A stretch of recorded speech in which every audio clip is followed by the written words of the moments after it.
Bonjour à tous. Dieu s'est révélé à l'humanité. Il a fait par les actes qu'il a accomplis en faveur des hommes et des femmes de notre terre, en particulier en faveur du peuple d'Israël, son peuple choisi pour témoigner de ce qu'il était aux yeux des nations. L'histoire, ou les histoires qui sont survenues à ces hommes et à ces femmes ont été consignées dans la Bible que l'on appelle d'ailleurs souvent la parole de Dieu.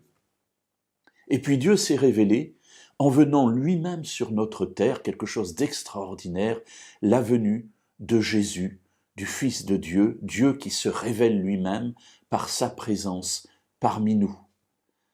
Alors, que faire de plus, j'allais dire?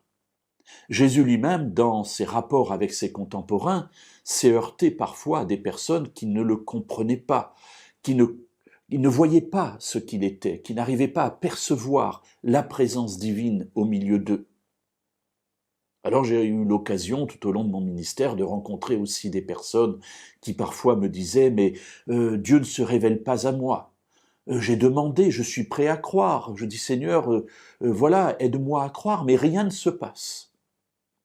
Alors évidemment, c'est une parole interpellante parce que ou Dieu est incapable de faire ce qu'il promet, c'est-à-dire de se révéler à nous, ou alors c'est nous qui sommes incapables d'écouter.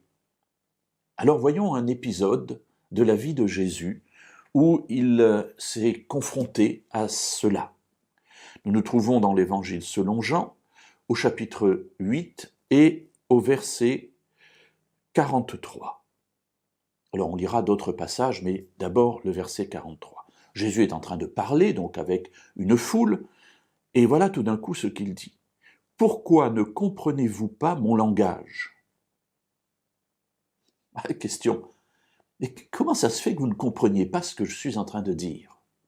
Alors qu'est-ce que Jésus est en train de dire? Eh bien, il est en train de dire qu'il est envoyé par Dieu, qu'il est venu pour libérer son peuple, et voilà que les personnes qui sont présentes disent « Nous n'avons jamais été esclaves de personne, nous avons pour père Abraham, etc. » Et s'ensuit une discussion avec Jésus. Au bout d'un moment, il dit « Mais pourquoi ne comprenez-vous pas ce que je suis en train de vous dire ?» Et Jésus va donner une explication lui-même. La fin du verset, « Pourquoi ne comprenez-vous pas mon langage? Parce que vous ne pouvez écouter ma parole. » Et il va dire pourquoi au verset suivant. « Vous avez pour père le diable, et vous voulez accomplir les désirs de votre père. » Je saute un petit peu pour aller au verset 47. « Celui qui est de Dieu écoute les paroles de Dieu. Vous n'écoutez pas parce que vous n'êtes pas de Dieu. » Alors c'est une parole dure, mais je voudrais au travers de cette parole dire une chose malgré tout très simple, c'est que Dieu a promis de se révéler à ceux qui le cherchaient sincèrement. Alors mes amis, si vous êtes dans cette situation où vous cherchez Dieu, vous n'arrivez pas à le trouver, ne désespérez pas. Ne donnez pas accès au diable pour qu'il puisse enlever de vous ce désir de connaître Dieu, mais persévérez dans votre recherche et peu à peu, il se révélera à vous. Pourquoi? Parce que c'est une promesse, parce qu'il vous aime et qu'il désire vous sauver.